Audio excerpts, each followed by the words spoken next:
Ça c'est certain. Je m'aperçois tous les jours, les gens lisent moins de livres en tous les cas. Les gens lisent, ce que je peux remarquer, c'est qu'ils picorent.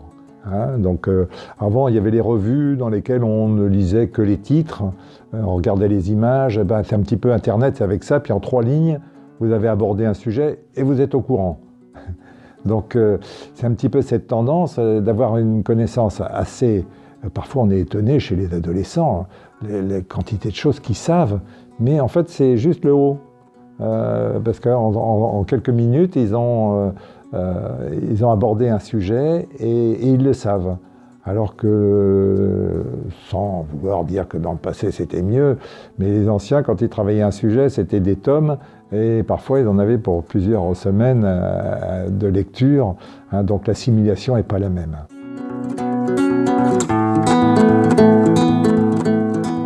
Moi, je ne vais pas dire que c'est ce qui reste le plus, parce qu'il y a quand même, pour ce que je sais, des lecteurs de romans, hein, romans policiers, qui eux, sont des gros consommateurs.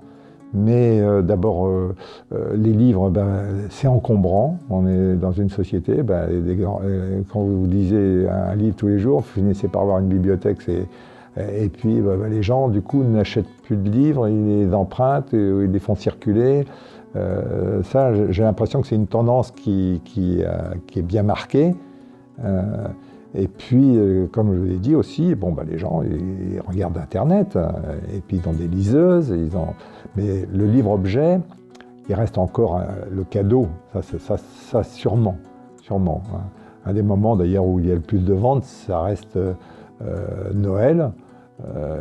On espère que les livres cadeaux ils sont lus et qu'ils ne se retrouvent pas en vente sur Internet ou juste rangés dans une bibliothèque. Mais bon, voilà, le livre-objet. Mais moi, j'aime le livre-objet, j'aime le livre bien fini, qui a au toucher, une belle présentation. Ça, je pense que ça, c'est important. Hein. L'habit ne fait pas le moine, mais enfin, les moines, ils ont un habit, hein, traditionnellement.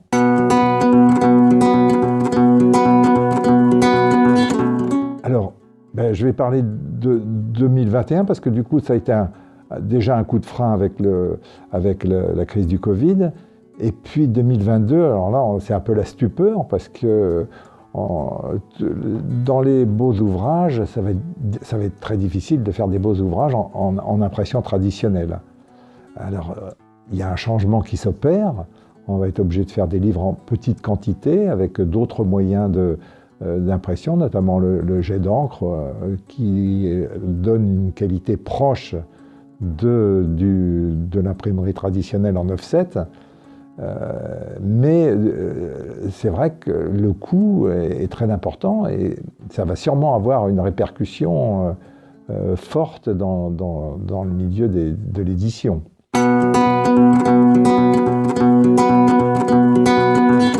Je ne pense pas que les prix vont reculer. Hein. Enfin, on ne sait jamais, mais ça ne s'est pas beaucoup vu dans l'histoire.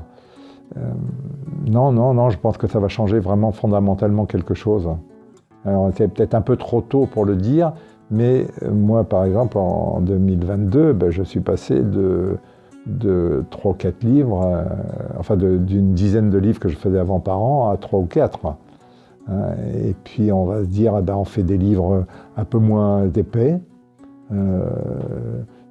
parce que le papier a augmenté, mais il n'y a pas que le papier qui a augmenté.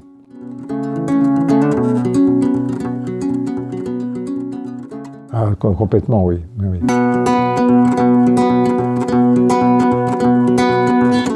En revoyant la mise en forme du livre, c'est-à-dire que bon, ben, peut-être faire des ouvrages moins épais, avec moins de pages, parce que le public, lui, ben, avec la crise, il s'appauvrit lui aussi, donc on ne va pas lui offrir des livres qui sont encore plus chers.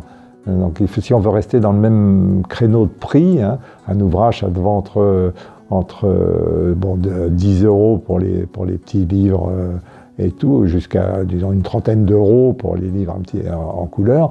Ben, si on ne reste pas dans cette fourchette, je pense qu'on aura beaucoup de difficultés.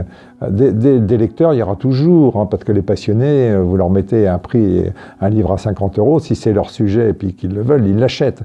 Mais le grand public, on ne peut pas leur offrir des prix trop élevés.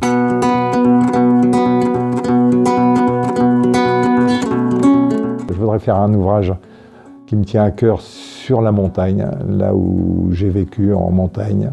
Ça, c'est quelque chose que je n'ai pas fait. J'ai fait un ouvrage ici sur la forêt de Loches. J'ai mis 6 ans à le faire parce que je voulais remercier cette forêt. Elle m'a apporté tellement de bonheur, d'épanouissement. Voilà, ça, j'ai réussi à le faire, ce livre. Comme j'ai fait le livre aussi sur la chartreuse du Liget, dont on parlait précédemment. Et donc là, voilà. Oui, et puis tous les sujets qui pourront arriver, qui mettront en valeur la Touraine. Mais voilà, donc des projets, il y en a encore. Après, l'avenir c'est plus compliqué, donc il faut être créatif, il va falloir être inventif, il va falloir faire les choses autrement.